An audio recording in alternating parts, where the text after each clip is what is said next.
Então, pessoal, como eu falei para vocês no início, né? Hoje a gente vai falar um pouquinho de anatomia, um pouquinho de fisiologia, né? Um pouquinho de cada coisinha a gente vai estar falando aqui, tá? E vocês vão ver, galera, que cada matéria daqui para frente uma vai linkar com a outra, uma vai ser a sequência da outra matéria, tá?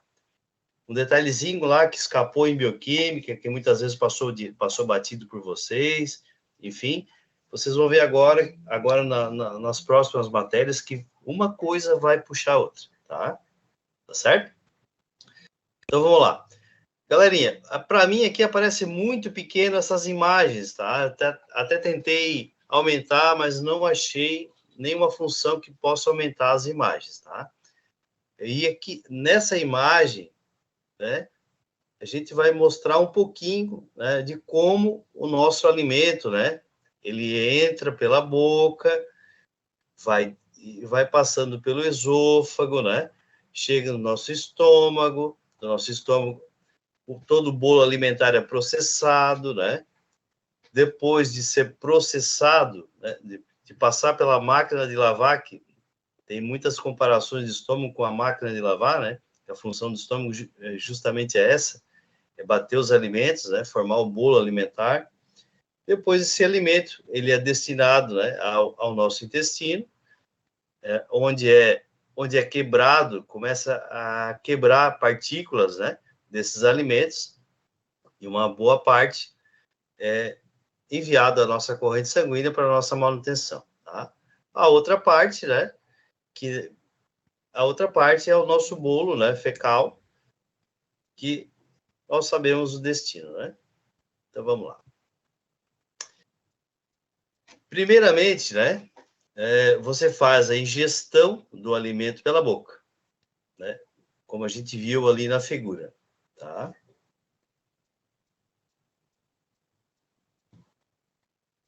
Aqui nós temos o formato da nossa boca, os nossos dentes, né? A função de cada dente.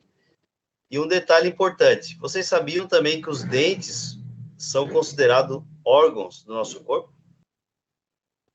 Chegaram a ler isso? Os nossos dentes são órgãos do nosso corpo.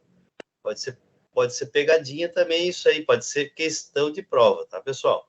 Eles adoram botar questões assim para a nossa prova. Como eu falei para vocês, aqui fica muito pequeno, eu estou relatando aqui para vocês, tá? Depois vocês vão dar uma olhadinha nos slides que eu vou enviar para vocês em casa, né? Depois no material de vocês.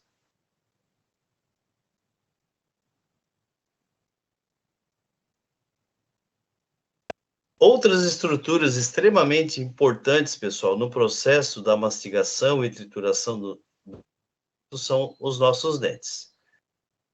Nos adultos, né, os dentes são em número de 32, sendo 8 incisivos, 4 caninos, 8 pré-molares e também 12 molares, tá? Essa é a composição da nossa boca, tá? Os dentes são órgãos do corpo, né, humano, de consistência dura, natureza calcária e também de cor branca. Cor branca, né? Quem realmente faz a limpeza, né? Os dentes são localizados na boca e fixados à nossa mandíbula. Incisivos, dentes situados na parte anterior da boca e servem para cortar os alimentos. Incisivos servem para cortar os nossos alimentos.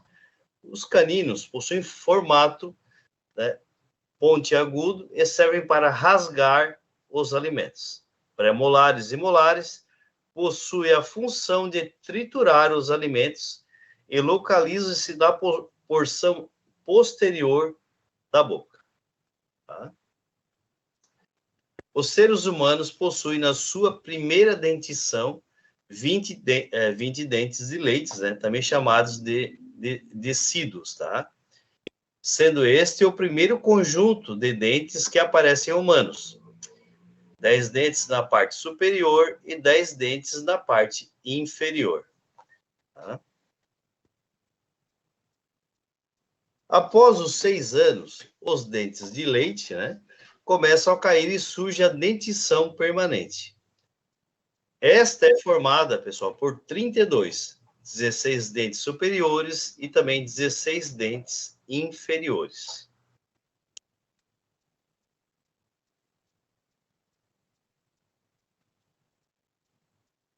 Aqui, o ser humano possui 4 incisivos, 2 caninos, 4 pré-molares e 6 molares na parte superior e a mesma quantidade na cavidade inferior. Aqui eu trouxe para vocês uma outra figura, né? Depois vocês vão dar uma analisada, vão dar estudar nessas figuras, tá? O alimento chega à boca, é triturado pelos dentes e misturado à saliva, o mesmo para ser chamado de bolo alimentar. Pessoal, esse é o primeiro processo, tá, digestório. O alimento, a partir do momento que tu ingeriu na sua boca, né, ele em contato com a saliva contém o que, pessoal? Pessoal aí da bioquímica, o que tem a saliva? O que ela faz? A nossa saliva, ou nosso alimento? Vamos lá, galera. Tem amilase salivar. Certo. E a amilase salivar o quê? Qual é a finalidade da amilase salivar? Digere os carboidratos? Isso? Digere os carboidratos, justamente. E além da digestão dos carboidratos, o que ele faz? O que a saliva faz?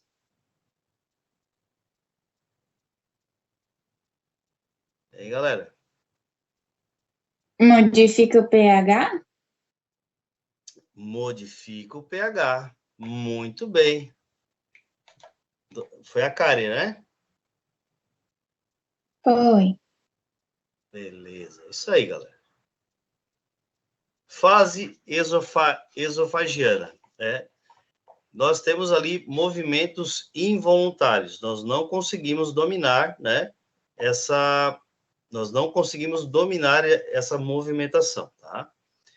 Última fase leva o bolo alimentar do esôfago ao estômago, através de movimentos peristálticos. Vocês sabem dizer o que seria movimentos peristálticos? As contrações feitas pelo intestino para movimentar a alimentação até o final, no caso. Perfeito, é isso mesmo, tá? Muito bem. Muito rapidamente, fazendo com que o bolo alimentar percorra todo o esôfago em menos de 10 segundos. Então, é muito rápido esse processo, tá? Muito rápido esse processo até chegar ao nosso estômago. Após a deglutição, o bolo alimentar chega ao estômago. O estômago é um órgão tubular oco, né, com aproximadamente 25 centímetros de comprimento, que se estende desde a vértebra cervical de número C6, tá? O esôfago pode ser subdividido em esôfago cervical, torácico e abdominal, de acordo com sua localização da cavidade torácica abdominal. Vocês conseguiram entender isso? O esôfago, né, é um tubo, né, pessoal? E ele passa ele passa por várias regiões do nosso corpo, né? Anatomicamente, nosso corpo ele é dividido, né, em algumas partes, certo? Então, ele passa pela cavidade torácica, né, que é o nosso tórax, e também pela região abdominal, tá? Aqui nós temos a estrutura do esôfago, tá? Temos aqui todas as nomenclaturas aqui ao lado.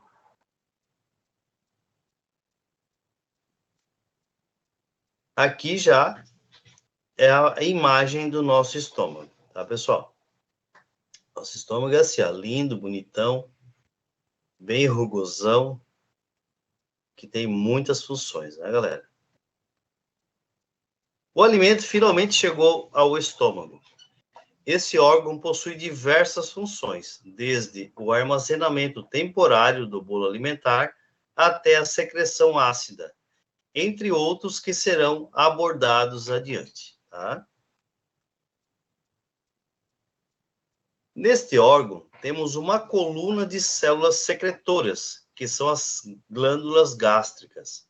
Essas glândulas gástricas possuem 3 tipos celulares: células mucosas do colo, células principais e células parietais.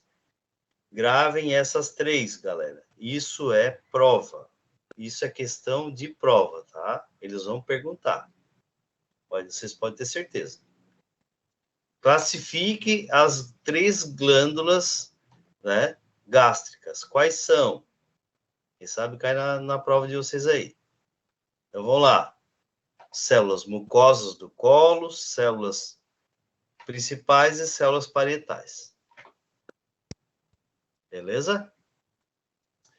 O estômago também é constituído por uma camada submucosa, formada por tecido conjuntivo frouxo e uma camada muscular, que possui 3 camadas de músculo liso.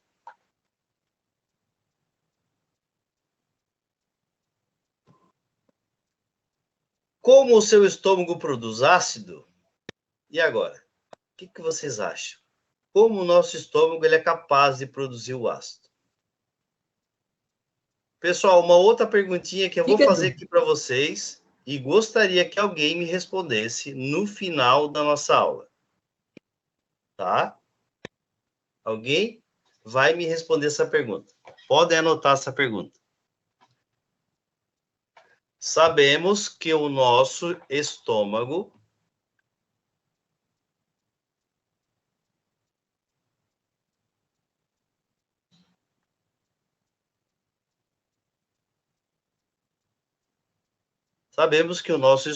né, produz uma substância altamente ácida, o ácido clorídrico. Esta substância é capaz de digerir qualquer substância, certo? Porque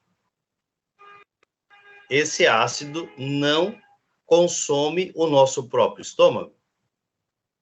Pergunta é, por que o ácido clorídrico não consome o nosso próprio estômago? Sabendo que se nós colocarmos ácido clorídrico na nossa pele, vai queimar. Por que no nosso estômago não acontece isso? Finalzinho da aula, eu quero... Porque é revestido? Hã? Não sei por que é revestido. Tu vai estudar, tu vai pesquisar, tu vai me falar depois no final. Tá bom. Tá? Final da aula é uma questãozinha para você me responder. Porque o nosso estômago não é consumido pelo nosso próprio suco gástrico. Ok? Vamos lá então, galera. Ele produz o ácido clorídrico, HCl, através das glândulas parietais ou ocínticas. Aqui eu trouxe uma outra imagem para vocês das glândulas parietais, tá? A glândula gástrica também possui um tipo de célula enteroendócrina, denominada célula G, que secreta hormônio gastrina. A acidez estomacal faz com que o pH do estômago fique bastante ácido, entre 1,5 a 2,5. Tá? Ele é, como vocês estão vendo, nosso estômago é altamente ácido. Tá?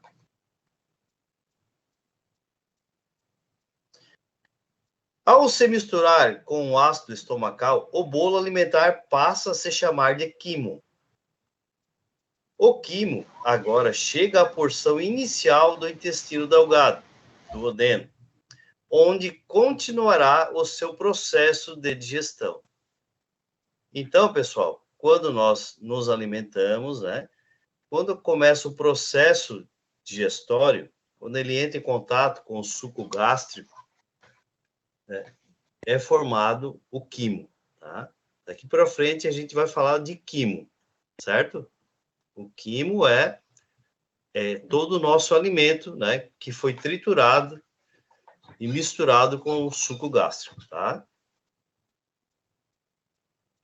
O intestino delgado também apresenta algumas características morfológicas e celulares diferentes do resto do trato digestivo, como a presença de vilosidades, que correspondem às projeções em forma de dedos da mucosa epitelial deste órgão.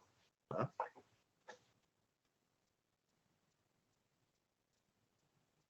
Aqui nós temos, tá, pessoal, a imagem, né, anatômica do nosso duodeno.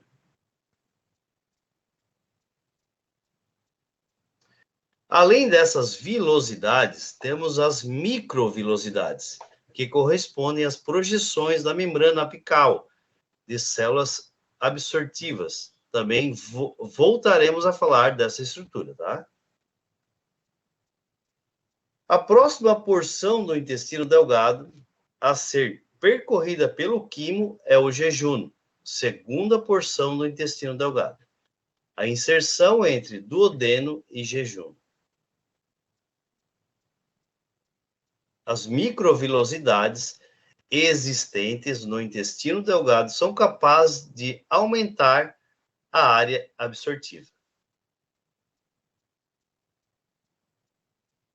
O intestino se relaciona estruturalmente e funcionalmente com o pâncreas, vesícula biliar, intestino delgado, né, duodeno.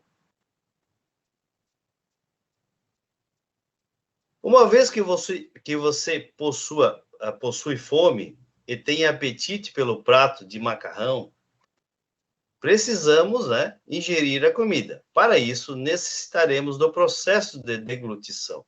Esse processo pode ser dividido em 3 partes.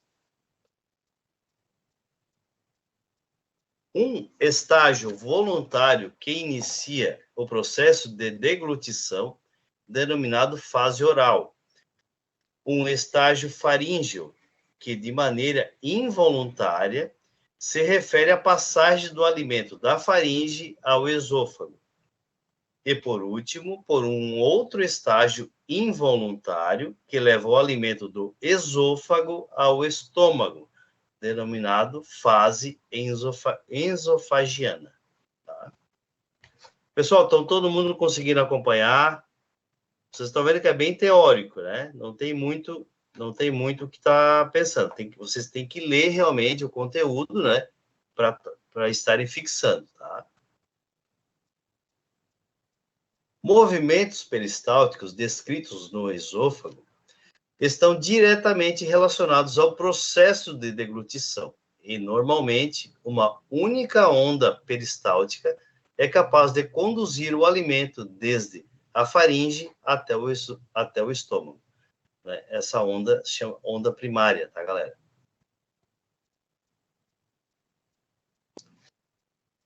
O alimento segue um sentido único. Uma vez que ele é deglutido, o alimento é impedido de voltar, devido à presença de anéis que se fecham após a passagem do alimento. Esses anéis são chamados de esfíncteres. Então, pessoal, quando a gente após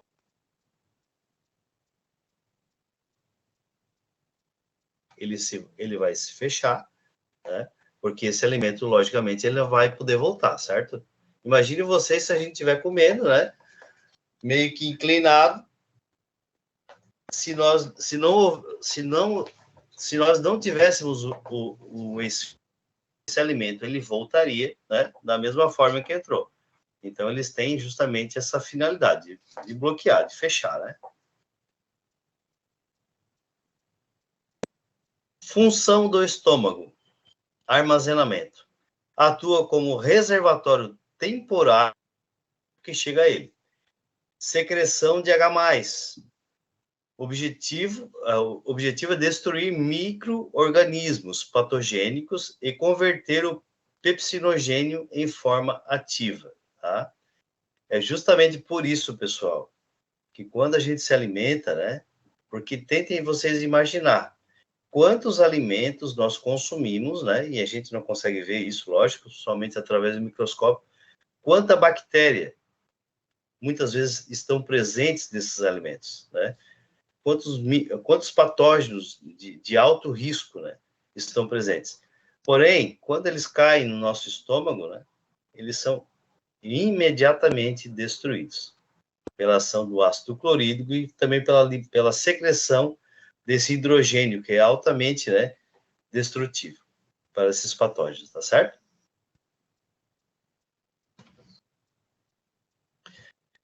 Secreção de fator intrínseco visa permitir a absorção da vitamina B12, secreção de muco e bicarbonato, que é o HCO3, tá? Isso é a forma do bicarbonato. Visa a proteção da mucosa gástrica, secreção de água, para a lubrificação e promover a suspensão aquosa também dos nutrientes. Atividade motora. Para misturar as secreções produzidas pelo órgão com o alimento ingerido.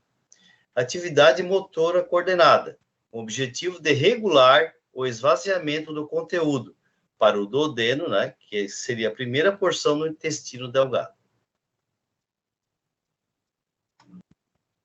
Este órgão, apesar de quanto em repouso, né, ser de tamanho pequeno, 50 ml, é capaz de armazenar até 1,5 litro de alimento em uma única refeição. Né? Justamente porque ele é muito elástico, né? Ele tem células ali que realmente elas têm o poder de se esticarem muito, né? Um exemplo também, o nosso útero, é a mesma situação. Ele tem um poder elástico muito grande, né? O nosso útero não, o útero de vocês, né? A digestão do quimo no estômago é quase nula, pois, para que ocorra o processo de digestão, necessitaremos da participação também de várias enzimas. Como nós já vimos, né, galera? As enzimas, elas têm a atividade, né, de acelerar esse metabolismo, né, de acelerar esse processo para facilitar a nossa digestão. Enzimas com raras exceções somente são ativas em pH ideal, ou seja, em pH próximo da neutralidade, o que não ocorre no nosso estômago, porque justamente o nosso estômago é altamente ácido, né, pessoal?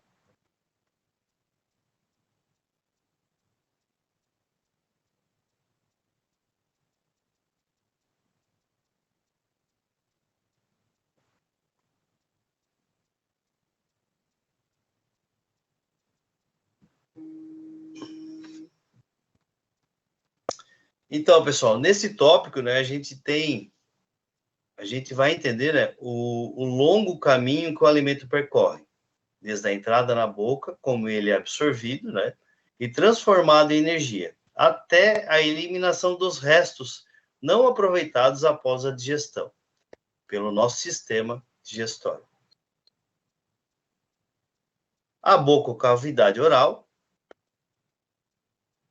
propriamente dita, é formada pelas seguintes estruturas: bochecha, palato duro e mole, e também a nossa língua.